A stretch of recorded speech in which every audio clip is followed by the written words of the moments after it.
Sayın Öcalan tarafından yapılan Barış ve Demokratik Toplum Çağrısından itibaren zaten aslında Kürt Özgürlük Hareketi'nin birçok noktada hem Süleymaniye töreninde hem geçen gün yapılan açıklamada çok yönlü ve güçlü kararlı adımlar attığını görüyoruz. Elbette ki çatışmasızlık ortamının tesisi demokratik siyasetin ve hukuk zemininin önünün açılması içindir. Dünya çatışma çözüm örneklerine bakıldığında Kürt Özgürlük Hareketi'nin yürüttüğü adımlar, PKK örgütünün attığı adımların kapsamlı ve çok yönlü adımlar olduğunu değerlendiriyoruz. Hem yapılan törenin kapsamı hem şu anki yapılan açıklamanın genişliği ve kapsamı ve sürece denk düşen kısmı açısından.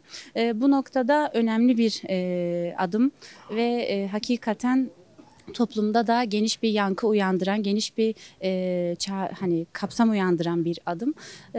Artık elbette ki bu adımın ilerlemesi için, önün açılması için, barışın toplumsallaşması için atılması gereken çok yönlü adımlar var.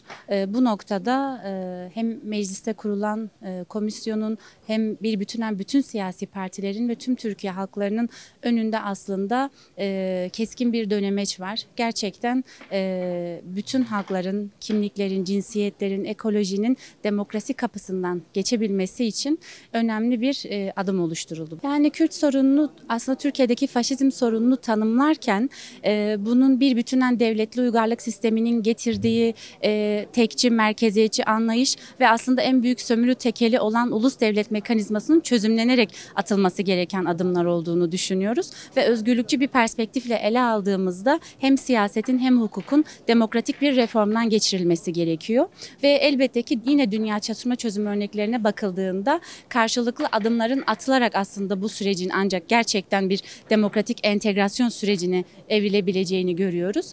Bu noktada atılması gereken çok yönlü adımlar var. Nasıl ki bu tekçiliğe, merkeziyetçiliğe, yargı bağımsızlığını esas almayan bir rejime hukuk alet edildiyse yine demokratik bir toplumun inşasında da hukukun dönüşümü bu noktada çok önemli. Bütünsel bir hukukla hem anayasal hem yasal, uluslararası sözleşmeler boyutuyla çok yönlü bir demokratikleşmeyle bu sürecin sağlıklı bir şekilde o demokratik entegrasyon dediğimiz sürece evrilebileceğini ve bütün halkların aslında asimile olma tehlikesi olmadan kendi gerçekliğiyle entegrasyonu sağlayabileceğini düşünüyoruz. Barışın toplumsallaştırılması için bütün halkların, bütün kurumların üzerine düşen sorumluluğu yerine getirmesi ve en önemlisi de devlet mekanizmalarının gerekli adımları atmalarıdır.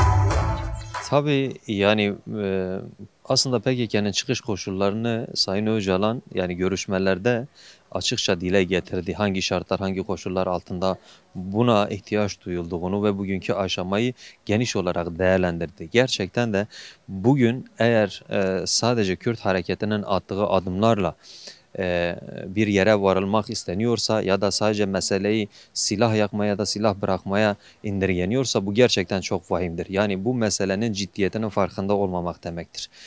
Bu Sayın Öcalan'ın 27 Şubat'ta yaptığı Barış ve Demokratik Toplum Çağrısı hem Türkiye için hem Kürt halkı için hem bölgede Orta Doğu'da yaşayan bütün halklar için gerçekten tarihi fırsatlar veriyor. Bahçeli de çıkıp mesela bir kuşun tek kanatlı uçamayacağından bahsetti.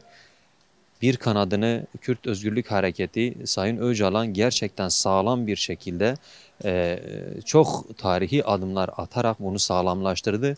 Ama kuşun diğer kanadı hala muhatapları tarafından net atılmış adımlarla örülmüş değil. Bu kuş tek kanatlı uçulamayacağını kendileri de ifade ediyorlar.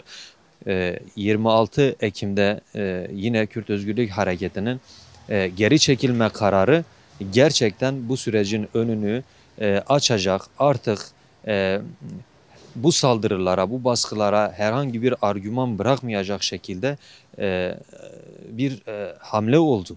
Bunun karşılığının tabii ki olması lazım. Mecliste kurulan bu komisyonun bunun üzerinden değerlendirmesini de yaparak, bu samimiyeti de görerek Sayın Öcalan'la bir an önce görüşmesi gerekiyor. Bu meselenin çözümü noktasındaki asıl muhatap Sayın Öcalan'ken, bu meselenin çözülmesi için kurulan bir komisyonun kendisiyle görüşmemesi ve müzakere şartlarının hala oluşturulmaması gerçekten de kabul edilebilir bir durum değil ve sonuç alabilecek bir durum da değil. Yani muhataplardan bir tanesiyle görüşülmemesi hiçbir çatışmalı çözüm süreçlerinde görülmemiştir. Yani dünyada da gördüğümüz gibi birçok yerde bu çatışmalı çözüm süreçlerinde taraflar, müzakereler yapılır, müzakereci heyetin koşulları eşit olur.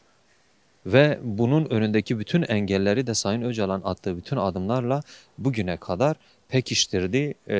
Buna dair samimiyetini, bu sürecin devam etmesi için elinden gelen bütün fedakarlığı, bütün sorumluluğu almış durumda.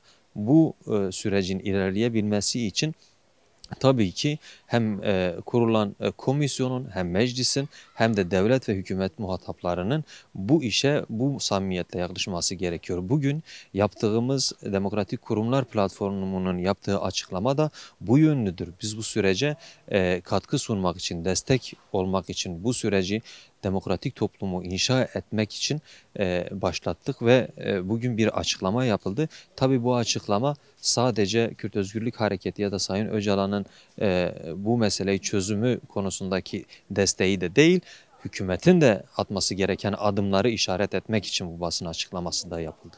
Öncelikle baş müzakereci olarak Sayın Öcalan'ın müzakere koşullarının bir an önce tesis edilmesi gerekiyor. Ve müzakere masasının oluşması artı kurulan meclis komisyonunun Sayın Öcalan'la bu süreci görüşmesi, konuşması gerekiyor. Öncelikle atılması gereken adımlardan bir tanesi budur. Eğer müzakere konuşuluyorsa, çözüm konuşuluyorsa tabii ki muhatabı tarafından ilk önce bir görüşme koşullarının oluşması gerekiyor. Ayrıyeten dediğimiz gibi yine binlerce tutsak var cezaevlerinde ve gerçekten çok zor koşullarda kalıyorlar. Yani kapasitesinin çok üstünde cezaevleri şu an tıka basa dolmuş. Bu halkın seçilmişleri, iradeleri cezaevinde, bunların hukuki düzenlemelerle hazırlanıp bu dosyaların bozulması ve cezaevlerinin boşaltılması bu sürece destek açısından muazzam bir adım olacaktır. Atılması gereken adımların öncelikleri bunlar.